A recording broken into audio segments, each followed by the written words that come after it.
ആകാശവാണി.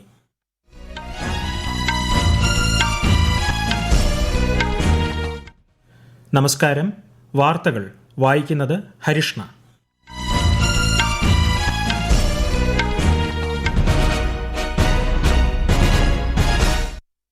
പ്രധാന വാർത്തകൾ. വികസിത ഭാരതത്തിന് അടിസ്ഥാനമായ സമുദ്ര സുരക്ഷ ഉറപ്പാക്കുന്നതിൽ ഇന്ത്യൻ നാവികസേനയ്ക്ക് നിർണായക സംഭാവന നൽകാൻ സാധിക്കുമെന്ന് രാഷ്ട്രപതി ദ്രൗപദി മുർമു. സ്വാതന്ത്ര്യത്തിനു മുമ്പുള്ള എല്ലാ നിയമങ്ങളും സർക്കാർ പുനരവലോകനം ചെയ്യുകയാണെന്ന് കേന്ദ്രമന്ത്രി പീയൂഷ് ഗോയൽ. ബോയിലറുകളിൽ തൊഴിലെടുക്കുന്നവരുടെ സുരക്ഷ ഉറപ്പാക്കുന്ന ബോയിലേഴ്സ് ബിൽ 2024 രാജ്യസഭയിൽ പാസാക്കി. മഹാരാഷ്ട്രയിൽ ദേവേന്ദ്ര ഫട്നാവിസ് നാളെ മുഖ്യമന്ത്രിയായി സത്യപ്രതിജ്ഞ ചെയ്യും. ജാർഖണ്ഡ് മന്ത്രിസഭാ വിപുലീകരണം നാളെ. യൂറോപ്യൻ ബഹിരാകാശ ഏജൻസിയുടെ പ്രോബ 3 ദൌത്യത്തിന്റെ വിക്ഷേപണം സാങ്കേതിക തകരാർ മൂലം ISRO നാളത്തേക്ക് മാറ്റി.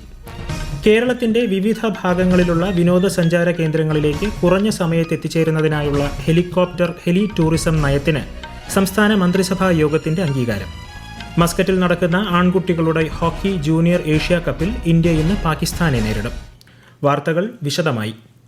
വികസിത ഭാരതത്തിന് അടിസ്ഥാനമായ സമുദ്ര സുരക്ഷ ഉറപ്പാക്കുന്നതിൽ ഇന്ത്യൻ നാവികസേനയ്ക്ക് നിർണായക സംഭാവന നൽകാൻ സാധിക്കുമെന്ന് രാഷ്ട്രപതി ദ്രൗപദി മുർമു. ഒഡീഷയിലെ പുരിയിൽ ബ്ലൂ ഫ്ളാഗ് ബീച്ചിൽ നടന്ന നാവികസേന ദിനാഘോഷ പരിപാടിയിൽ പങ്കെടുത്ത് സംസാരിക്കുകയായിരുന്നു രാഷ്ട്രപതി. India's maritime activities along the coast and across the oceans from more than 5,000 years ago. We were among the pioneers in the oceanic transport. Our shipbuilding prowess and ability to harness the monsoon wind patterns enabled us to dominate the seaborne trade. 15 നാവികസേനാ കപ്പലുകൾ, മുങ്ങിക്കപ്പലുകൾ, 40-ലേറെ യുദ്ധവിമാനങ്ങൾ എന്നിവ പരിപാടിയിൽ പ്രദർശിപ്പിച്ചു. വ്യോമാഭ്യാസവും ശ്രീമതി മുർമു വീക്ഷിച്ചു. സ്വാതന്ത്ര്യത്തിനു മുമ്പുള്ള എല്ലാ നിയമങ്ങളും സർക്കാർ പുനരവലോകനം ചെയ്യുകയാണെന്ന് കേന്ദ്ര വാണിജ്യ വ്യവസായ മന്ത്രി പീയൂഷ് ഗോയൽ. ബോയിലറുകളിൽ തൊഴിലെടുക്കുന്നവരുടെ സുരക്ഷ ഉറപ്പാക്കുന്ന ബോയിലേഴ്സ് ബിൽ 2024 രാജ്യസഭയിൽ പാസാക്കി. ഇതുമായി ബന്ധപ്പെട്ട് നടന്ന ചർച്ചയിൽ സംസാരിക്കവേ തൊഴിലാളികളുടെ കാര്യക്ഷമതയും ഉത്തരവാദിത്വവും ഉന്നത നിലവാരത്തിലുള്ളതാക്കാൻ ബില്ലിൽ വ്യവസ്ഥയുണ്ടെന്ന് മന്ത്രി പറഞ്ഞു. റെയിൽവേ മേഖലയിൽ കൂടുതൽ കാര്യക്ഷമത ഉറപ്പാക്കുന്നതിനുള്ള റെയിൽ ഭേദഗതി ബിൽ 2024 ലോക്സഭ ചർച്ചയ്ക്കെടുത്തു. റെയിൽവേയുടെ സ്വതന്ത്രമായ പ്രവർത്തനത്തെയും റെയിൽവേ ബോർഡിന് നിയമാനുസൃതമായി അധികാരങ്ങൾ നൽകുന്നതും ബിൽ ലക്ഷ്യമിടുന്നു. കഴിഞ്ഞ 5 വർഷത്തിനിടെ രാജ്യത്തെ 60 ജില്ലകളെ നക്സൽ തീവ്രവാദത്തിൽ നിന്ന് മുക്തമാക്കിയെന്ന് സർക്കാർ രാജ്യസഭയെ അറിയിച്ചു. രേഖാമൂലം നൽകിയ മറുപടിയിൽ കേന്ദ്ര ആഭ്യന്തര സഹമന്ത്രി നിത്യാനന്ദ റായ് ആണ് ഇക്കാര്യം അറിയിച്ചത്. 2010 നിലയുമായി താരതമ്യം ചെയ്താൽ നക്സൽ ആക്രമണങ്ങളിൽ 73% കുറവുണ്ടായെന്നും മന്ത്രി പറഞ്ഞു. നക്സൽ ആക്രമണം മൂലം സുരക്ഷാ സൈനികരുടെയും സാധാരണക്കാരുടെയും മരണം വലിയ തോതിൽ കുറഞ്ഞെന്നും മന്ത്രി വ്യക്തമാക്കി. രാജ്യത്തെ 779 ജില്ലകളിൽ 5G സേവനങ്ങൾ ലഭ്യമാണെന്ന് കേന്ദ്ര സർക്കാർ. ടെലികോം സേവനദാതാക്കൾ തീരദേശ മേഖലകളിൽ ഉൾപ്പെടെ 5G സേവനങ്ങൾ വിപുലീകരിച്ചതായി കേന്ദ്ര സഹമന്ത്രി പെമ്മസാനി ചന്ദ്രശേഖർ ലോക്സഭയിൽ പറഞ്ഞു. ഭൂനിരപ്പിൽ നിന്ന് 150 മീറ്റർ ഉയരത്തിൽ 1164 ജിഗാവാട്ട്സ് വൈദ്യുതി കാറ്റിൽ നിന്ന് ഉൽപ്പാദിപ്പിക്കാനുള്ള ശേഷി രാജ്യത്തിനുണ്ടെന്ന് കേന്ദ്ര പുനരുപയോഗ ഊർജ്ജ സഹമന്ത്രി Shripad Yesso Naik. National institute of wind എനർജിയുടെ റിപ്പോർട്ടിനെ ഉദ്ധരിച്ച് ലോക്സഭയിൽ രേഖാമൂലം മറുപടി നൽകുകയായിരുന്നു കേന്ദ്രമന്ത്രി. ഭാരത് നെറ്റ് പദ്ധതിയുടെ ഭാഗമായി രാജ്യമെമ്പാടുമായി 2,14,000-ലധികം ഗ്രാമപഞ്ചായത്തുകളിൽ ബ്രോഡ്ബാൻഡ് കണക്ഷൻ നൽകിയിട്ടുണ്ടെന്ന് കേന്ദ്ര സഹമന്ത്രി പെമ്മസനി ചന്ദ്രശേഖർ ലോക്സഭയിൽ ചോദ്യത്തിന് രേഖാമൂലം മറുപടി നൽകി. പദ്ധതിയിലൂടെ എല്ലാ ഗ്രാമപഞ്ചായത്തുകളിലും ഗോത്ര മേഖലകളിലും ബ്രോഡ്ബാൻഡ് എത്തിക്കുമെന്ന് മന്ത്രി അറിയിച്ചു. വനിതകളുടെ നേതൃത്വത്തിലുള്ള സഹകരണ സംഘങ്ങളുടെ വികസനത്തിന് 7,708 കോടിയിലധികം രൂപയുടെ ധനസഹായത്തിന് ദേശീയ സഹകരണ വികസന കോർപ്പറേഷൻ അനുമതി നൽകിയതായി രാജ്യസഭയിൽ ചോദ്യത്തിന് മന്ത്രി അമിത്ഷാ രേഖാമൂലം മറുപടി നൽകി. രാജ്യത്ത് 25,385 വനിതാ ക്ഷേമ സഹകരണ സംഘങ്ങളുണ്ടെന്നും മന്ത്രി അറിയിച്ചു. രാജ്യത്ത് 1,44,000-ലധികം ക്ഷീര സഹകരണ സംഘങ്ങളുണ്ടെന്നും ധാരാളം ഗ്രാമീണ വനിതകൾ ഇതിന്റെ ഭാഗമാണെന്നും മന്ത്രി പറഞ്ഞു. ഈ വാർത്തകൾ ആകാശവാണിയിൽ നിന്ന്.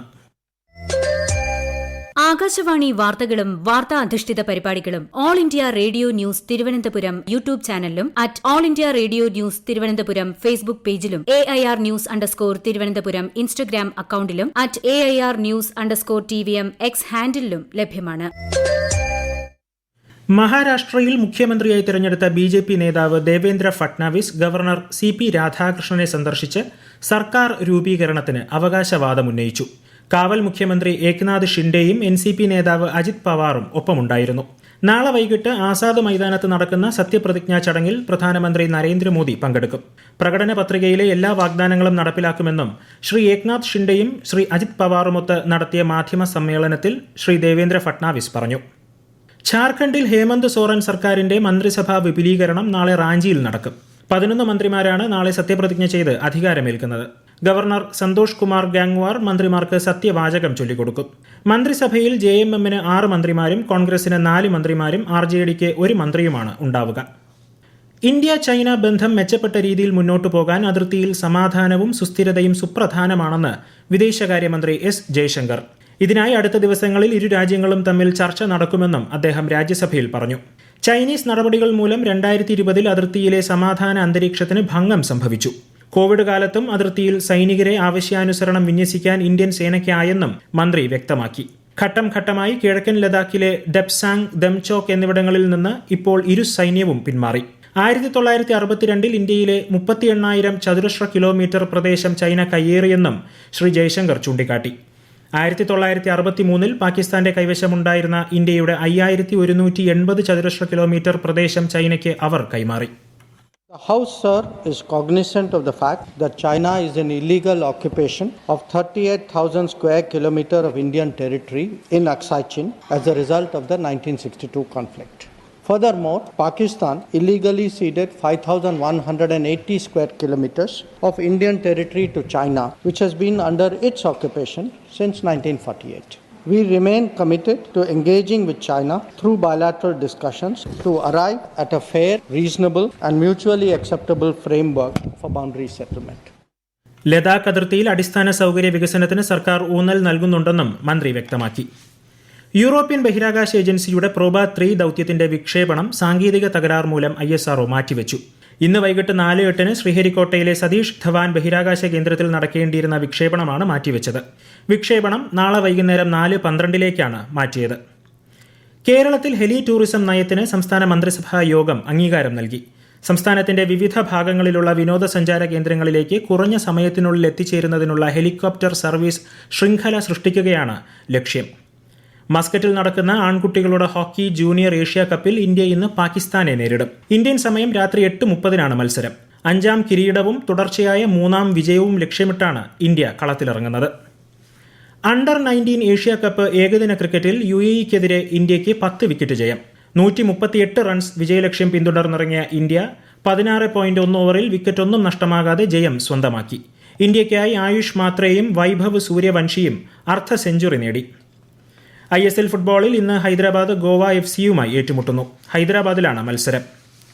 കഴിഞ്ഞ വർഷം രാജ്യത്തെ ഗ്രാമീണ സാക്ഷരത നേരിയ തോതിൽ വർദ്ധിച്ചതായി കേന്ദ്ര സഹമന്ത്രി ജയന്ത് ചൌധരി രാജ്യസഭയെ രേഖാമൂലം അറിയിച്ചു.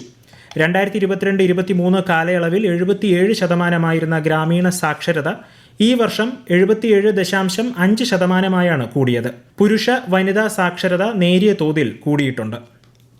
ഭാരത് കെ വീർ ട്രസ്റ്റിൽ നിന്ന് രക്തസാക്ഷികളുടെ 501 ആശ്രിതർക്ക് ധനസഹായം നൽകിയിട്ടുണ്ടെന്ന് കേന്ദ്ര സർക്കാർ. രാജ്യസഭയിൽ രേഖാമൂലം നൽകിയ മറുപടിയിൽ കേന്ദ്രമന്ത്രി നിത്യാനന്ദ റായ് ആണ് ഇതറിയിച്ചത്. രക്തസാക്ഷികളുടെ അടുത്ത ബന്ധുക്കൾക്ക് കുറഞ്ഞത് 1 കോടി രൂപ വരെ ലഭിക്കും. വിവാഹിതരായ രക്തസാക്ഷിത്വം വരിച്ചവരുടെ മാതാപിതാക്കൾക്ക് 10 ലക്ഷം രൂപ ട്രസ്റ്റ് നൽകുന്നുണ്ട്. രാജ്യത്ത് 1700-ലധികം ബഹുസംസ്ഥാന സഹകരണ സൊസൈറ്റികൾ രജിസ്റ്റർ ചെയ്തിട്ടുണ്ടെന്ന് സഹകരണ സഹമന്ത്രി കൃഷൻ പാൽ രാജ്യസഭയിൽ പറഞ്ഞു. ഇതിൽ 100 എണ്ണം പ്രവർത്തനം നിർത്തുന്നതിന്റെ വക്കിലാണ്. പ്രധാന വാർത്തകൾ വീണ്ടും. വികസിത ഭാരതത്തിന് അടിസ്ഥാനമായ സമുദ്ര സുരക്ഷ ഉറപ്പാക്കുന്നതിൽ ഇന്ത്യൻ നാവികസേനയ്ക്ക് നിർണായക സംഭാവന നൽകാൻ സാധിക്കുമെന്ന് രാഷ്ട്രപതി ദ്രൗപദി മുർമു. സ്വാതന്ത്ര്യത്തിന് മുമ്പുള്ള എല്ലാ നിയമങ്ങളും സർക്കാർ പുനരവലോകനം ചെയ്യുകയാണെന്ന് കേന്ദ്രമന്ത്രി പീയൂഷ് ഗോയൽ. ബോയിലറുകളിൽ തൊഴിലെടുക്കുന്നവരുടെ സുരക്ഷ ഉറപ്പാക്കുന്ന ബോയിലേഴ്സ് ബിൽ 2024 രാജ്യസഭയിൽ പാസാക്കി. മഹാരാഷ്ട്രയിൽ ദേവേന്ദ്ര ഫട്നാവിസ് നാളെ മുഖ്യമന്ത്രിയായി സത്യപ്രതിജ്ഞ ചെയ്യും. ഝാർഖണ്ഡ് മന്ത്രിസഭാ വിപുലീകരണം നാളെ. യൂറോപ്യൻ ബഹിരാകാശ ഏജൻസിയുടെ പ്രോബ 3 ദൌത്യത്തിന്റെ വിക്ഷേപണം സാങ്കേതിക തകരാർ മൂലം ISRO നാളത്തേക്ക് മാറ്റി. കേരളത്തിന്റെ വിവിധ ഭാഗങ്ങളിലുള്ള വിനോദസഞ്ചാര കേന്ദ്രങ്ങളിലേക്ക് കുറഞ്ഞ സമയത്ത് എത്തിച്ചേരുന്നതിനായുള്ള ഹെലി ടൂറിസം നയത്തിന് സംസ്ഥാന മന്ത്രിസഭാ യോഗത്തിന്റെ അംഗീകാരം. മസ്കറ്റിൽ നടക്കുന്ന ആൺകുട്ടികളുടെ ഹോക്കി ജൂനിയർ ഏഷ്യ കപ്പിൽ ഇന്ത്യ ഇന്ന് പാകിസ്ഥാനെ നേരിടും. വാർത്തകൾ കഴിഞ്ഞു. അടുത്ത വാർത്താ പ്രക്ഷേപണം 8:35.